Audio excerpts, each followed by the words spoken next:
Hello, everybody.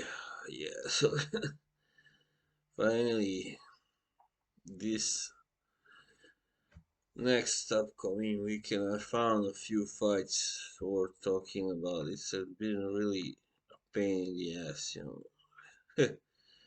Well, last week actually turned out there was a few fights that I didn't know were happening that were rather good. Danny Garcia versus that guy. What's his name? Doesn't matter. He was fighting at 154 and won, of course, some points. Yeah, and Gary Antoine Russell, he stopped Francis Barthélemy also 6 rounds, but I haven't seen it. But they say the stoppage was kind of premature. But even though Francis was already headed towards the stoppage loss anyway, so yeah, all right. So this weekend, I have two cards here that I'm going to talk about. Yeah, Jake Paul versus Sim Rahman Jr. This oddly said that it's still happening, but as far as I know, that was cancelled. That's odd. Well, that's not the fight I really wanted to say much about. First of all, a women's fight: Amanda Serrano versus Brenda Karen Carabajal, and that's on Saturday, Madison Square Garden. Yeah, we all know Amanda Serrano. She's one of the best female boxers alive. And the real deal, yeah. She just came off a somewhat controversial loss, split decision loss to Katie Taylor in April 30th. But that was at the weight above her best or natural weight.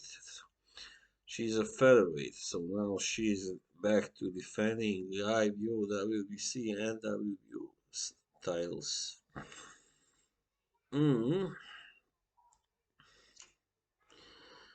Yeah, Amanda, she is pretty heavy handed for a woman.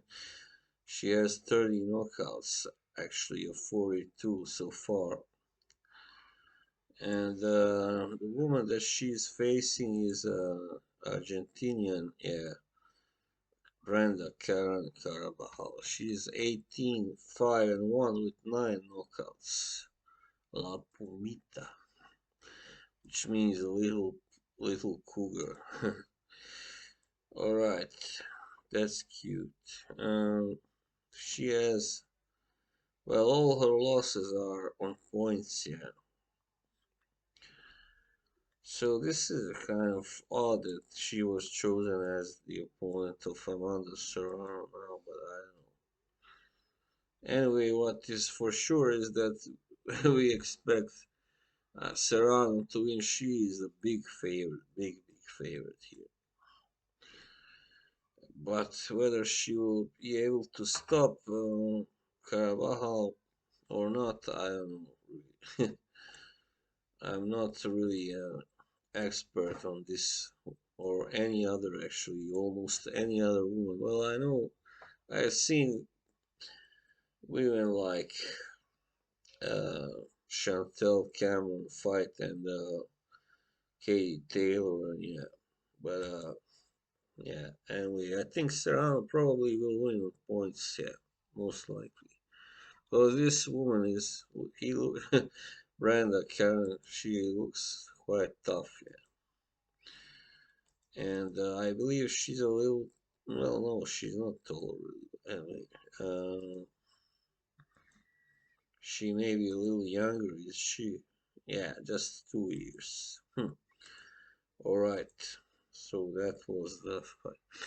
Brandon Lee, the knockout sensation, is fighting also, yay, this Saturday against Will Madera. Madera, I don't know how you pronounce that anyway. Will Madera is like, I never heard of him really before, but he's 17-1 and 3, and the lone loss came to Felix Verdejo by a first round TKO in 2020. Wow. Hmm.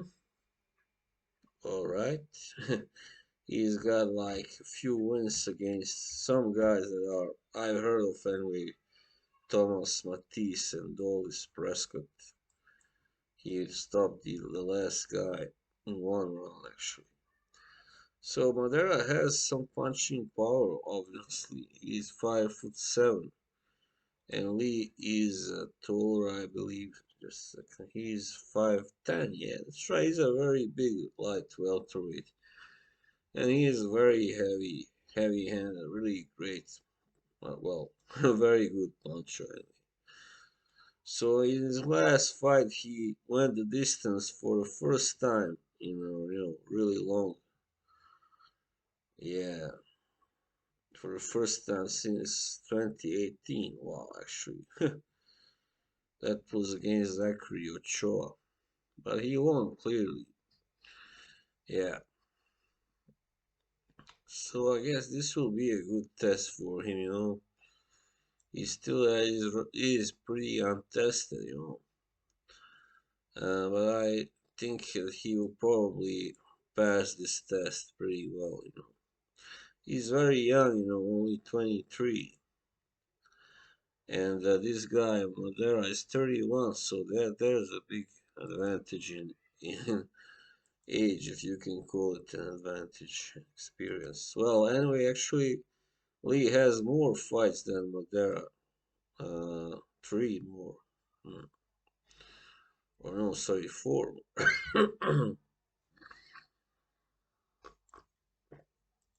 Yeah, so, hmm. I mean, since Madera already was knocked out and even in one round by a guy like Verdejo, who is a solid fighter but has been kind of exposed as not really as good as it was thought he might be. So Brandon Lee can do it too. That's my point. I think he will win by a knockout here, but not certain which round. Yeah. Okay, then we move on to Dickies Arena in Fort Worth, Texas. Well, Virgil Ortiz, yeah, is coming back also against another undefeated guy, Michael McKinson. Yeah, Virgil, or Vergil in Spanish. Yeah, and his last fight, which was in 2021, actually almost a year now, 14th of August, he impressively beat Egidius Kavaliauskas in 8 rounds. So for me, that was probably his best win, along with Maurice Hooker one. But Maurice Hooker has since kind of really deteriorated. Well, we'll see. He's actually on this card also. I'm gonna talk about that fight just after this. Michael McKinson is from United Kingdom. That's right. He's only got 2 knockouts of 22 wins. Wow, so we can exclude him being a dangerous opponent in that way for Ortiz. Yeah. Huh. So he hasn't fought really anybody famous so far, but he is rather highly rated by the boxer. 4.5 stars. Yeah. I mean, Ortiz has so far knocked out everybody. And why not this guy as well? He's only an inch shorter than Ortiz McKinson. Well, maybe this is supposed to be be some kind of test because then McKinson obviously must be a technician, like a tricky guy, a defensive guy. So maybe they want to see him, how he fights a guy like that to see how he will do. Yeah, this was like, for instance, when Warrington fought Kid Galahad, something like that. Even though Kid Galahad may I would rank him above McKinson anyway, but still, it's about the same thing. An aggression fighter or a puncher, Warrington is not a puncher, but he's an aggression fighter, definitely. And Ortiz is bold, so yeah. Yeah, I mean, I don't know really. It's true that Ortiz hasn't fought for a year. Um, so that may maybe affect him slightly, but I don't think it will play a big difference. He will probably get the knockout here as well. Yeah, probably. So that's all I can say. But there is a slight chance, there's a possibility that it will go the distance because this guy McKinson might be good, but so far he's only fought British level fighters. So on second thought, I don't think he will really do that well. I think probably he will be stopped even like maybe first 5 or 6 rounds. All right, and then finally, Maurice Hooker is back also versus Blair Cobbs. Yeah, Hooker has only 2 losses, but both were devastating. He was stopped first against Jose Carlos Ramirez, and then in 2019, then last year in March, he was knocked out brutally by Rego Ortiz Jr. So he's fighting Blair Cobbs, who I have come across before. He's also coming off a knockout loss to Alexis Rocha. Mm.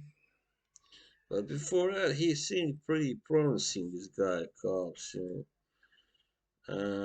He's 15-1-1 with 10 knockouts. A tall welterweight, 5'11".